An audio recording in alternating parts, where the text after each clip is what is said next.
اس کے ساتھ ساتھ ناظرین جج اور حلف جو ہے اس کی خلاف ورزی، میں نے پہلے جیسے ویڈیو میں بات کی کہ میں نے جو سپریم کورٹ اور ہائی کورٹ کے ججز ہیں ان کا حلف بھی اپنی بہت ساری ویڈیوز میں پڑھ کے سنایا، جس میں حلف لیتا ہے کوئی جج کہ جی میں بلا خوف و خطر، بلا رغبت و عناد جو ہے وہ قانون اور آئین کے مطابق فیصلے کروں گا، کسی ذاتی مفاد کو جو ہے وہ میں مقدم نہیں رکھوں گا، اور بلا کسی تخصیص کے لوگوں کے ساتھ انصاف کروں گا، پاکستان کے آئین اور قانون کا جو ہے وہ خیال رکھوں گا۔ لیکن عمران خان صاحب کے کیسز میں یہ ساری چیزیں جو ہیں وہ بہرحال پتہ نہیں کہاں چلی جاتی ہیں، یہ حلف بھول جاتے ہیں شاید ججز۔ ناظرین جناح ہاؤس حملہ کیس آپ کو یاد ہوگا کہ 9 مئی کو جب عمران خان صاحب کو غیر قانونی طور پر گرفتار کیا گیا تھا تو لاہور میں اور ملک کے دیگر شہروں میں جو ہے وہ تشدد بھی ہوا، جلاؤ گھیراؤ کے واقعات ہوئے، لوگوں نے پروٹیسٹ کیا، تو اس میں لاہور میں بھی جناح ہاؤس پر حملہ ہوا اور جناح ہاؤس کو آگ لگا دی گئی۔ تو اس حملہ کیس میں دیگر کچھ 7 مقدمات تھے جن میں عمران خان صاحب کے پر بھی FIR درج کی گئی تھی۔ ان 7 مقدمات میں عمران خان صاحب نے اپنی عبوری ضمانتیں جو ہیں وہ دائر کی ہوئی تھیں، لیکن جب انہیں گرفتار کیا گیا 5 اگست کو ایک توشہ خانہ والے کیس میں، تو اس کے بعد ان کی جو عبوری ضمانتیں تھیں وہ عدم پیروی کی بنیاد پر خارج کر دی گئی۔ تو وہ فیصلے جن میں ان کی درخواست ضمانتیں خارج کی گئی تھی اس کو چیلنج کیا گیا تھا ہائی کورٹ میں۔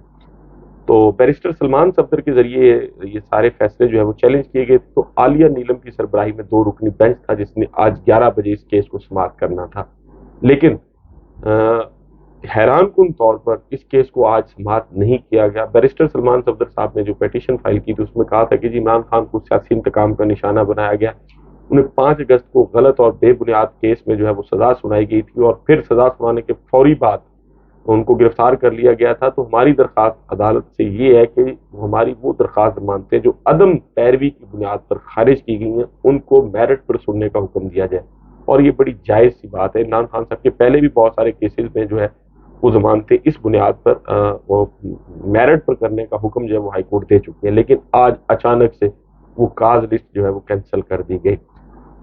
ایک طرف یہ سب کچھ ہو رہا ہے، دوسری طرف آج ہی العزیزیہ کیس، العزیزیہ ریفرنس اور ایون فیلڈ کیس میں تحریری طور پر اسلام آباد ہائی کورٹ نے نیب سے پوچھا ہے کہ جی آپ کو اپیل بحالی پر اعتراض تو نہیں ہے، یعنی اب یہ کورٹ ایک فیسیلیٹیٹر کا کردار ادا کر رہی ہے۔ نیب تو پہلے کہہ چکا ہے کہ جی ہمیں ان کو ضمانت دینے پر کوئی اعتراض نہیں ہے، ان کے وارنٹ گرفتاری جو ہے اگر وہ منسوخ کیے جاتے ہیں تو ہمیں اس پر بھی کوئی اعتراض نہیں ہے۔ تو اب اسلام آباد ہائی کورٹ نے پوچھ لیا کہ جی آپ کو اپیل بحالی پر کوئی اعتراض تو نہیں ہے، گرفتار آپ کرنا نہیں چاہتے، اور ساتھ ساتھ آپ یہ بھی بتا دیں کہ نیب جو ہے وہ اپنی اپیلوں کی پیروی کرنا چاہتا ہے یا نہیں، یا پھر ریفرنس واپس لے لیا جائے گا نیب کی جانب سے۔ تو نیب کے جو پروسیکیوٹر تھے انہوں نے پھر کل تک کی مہلت طلب کی ہے کہ جی کل جو ہے وہ ہم اس پر کورٹ کو آگاہ کریں گے کہ ہم اس اپیلوں پر جو ہے اس پر پیروی کریں گے یا نہیں کریں گے۔ تو اور دوسرا جو عمران خان صاحب کا ایک سائفر کیس تھا اس کے حوالے سے اس میں ڈیولپمنٹ یہ ہے کہ عمران خان صاحب پر 23 اکتوبر کو فرد جرم عائد کی گئی تھی سائفر کیس میں۔ تو آج ان کے اس فرد جرم کا جو قدم تھا اسپیشل کورٹ کی جانب سے جو سائفر کیس کے لیے جس کو کانسٹیٹیوٹ کیا گیا تھا، کورٹ بنائی گئی تھی، ابوالاسناد ذوالقرنین صاحب جس میں جج ہیں، تو انہوں نے آج وہ ان کی طرف سے جو عمران خان صاحب پر فرد جرم عائد کرنے کا معاملہ تھا اس کو عمران خان صاحب کے وکلاء نے چیلنج کیا اسلام آباد ہائی کورٹ میں، اور اس میں اپنی جو پیٹیشن ہے اس میں انہوں نے یہ کہا کہ جی قانون کے مطابق نقول تقسیم ہونے کے بعد 7 روز ہوتے ہیں، لیکن اس کیس میں جو ہے وہ جلد بازی کی گئی ہے اور قانونی تقاضے جو ہیں اس کو مد نظر نہیں رکھا گیا۔ ٹرائل کورٹ نے جلد بازی میں فرد جرم عائد کیے عمران خان پر، اور پھر صرف فرد جرم جلد بازی میں عائد نہیں کی بلکہ ٹرائل کورٹ جو ہے وہ جلد بازی میں اس کیس کو بھی مکمل کرنا چاہتی ہے، لیکن اعلیٰ عدلیہ کی جانب سے ڈے بائی ڈے یا روزانہ ہیئرنگ کی کوئی ڈائریکشن نہیں دی گئی یا جلد اس کیس کو مکمل کرنے کی کوئی ہدایت نہیں ہے۔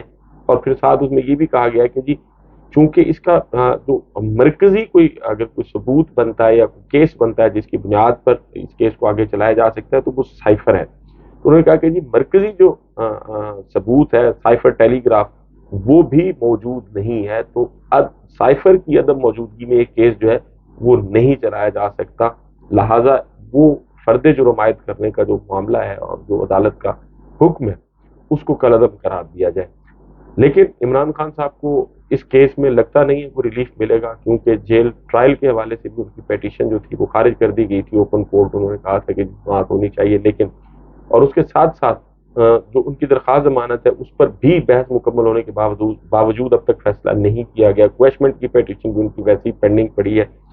لیکن جہاں تک نواز شریف کا تعلق ہے تو عدالتوں کی جانب سے جس طرح بھاگ بھاگ کر ان کو ریلیف دیا جا رہا ہے, آج بھی وہ پیش ہوئے تھے, اور جس قسم کا کورٹ کا کنڈکٹ تھا بشیر صاحب کا وہ پورا میڈیا نے رپورٹ کیا.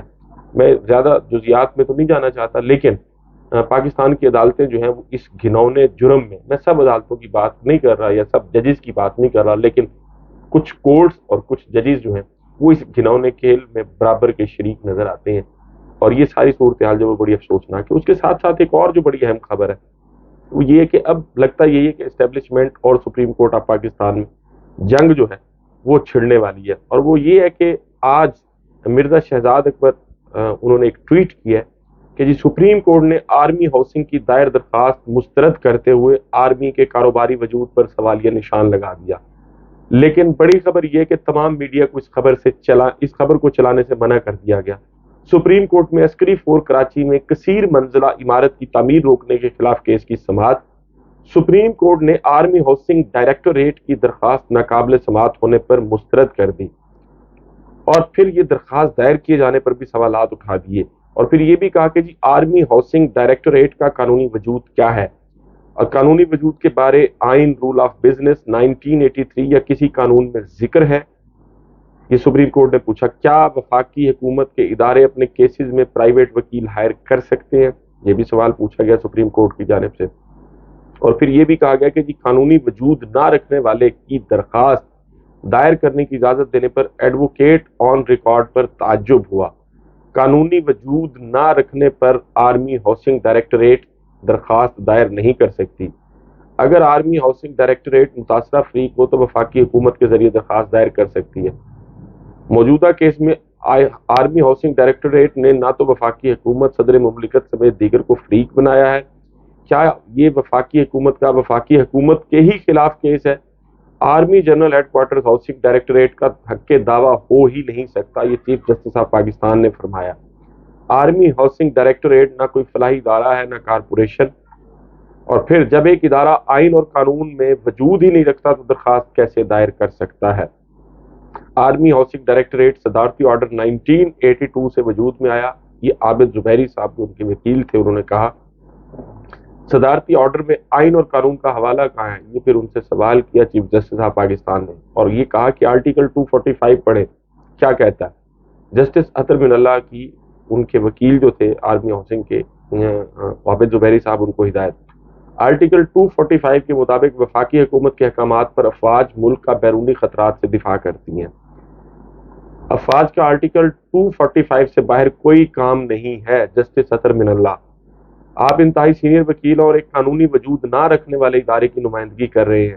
چیف جسٹس آف پاکستان, قانونی وجود نہ رکھنے والے درخواست گزار کا کیس نہیں سن سکتے. شکایت کنندگان کے وکیل معیز جعفری اسی لیے کنارہ کش ہو گئے تھے کہ انہیں پتا تھا کہ ان سے سنبھلے گا نہیں. عدالت نے شکایت کنندگان کے جو وکیل معیز جعفری کی عدم پیشی پر خصوصی نمائندگی کی درخواست خارج کر دی.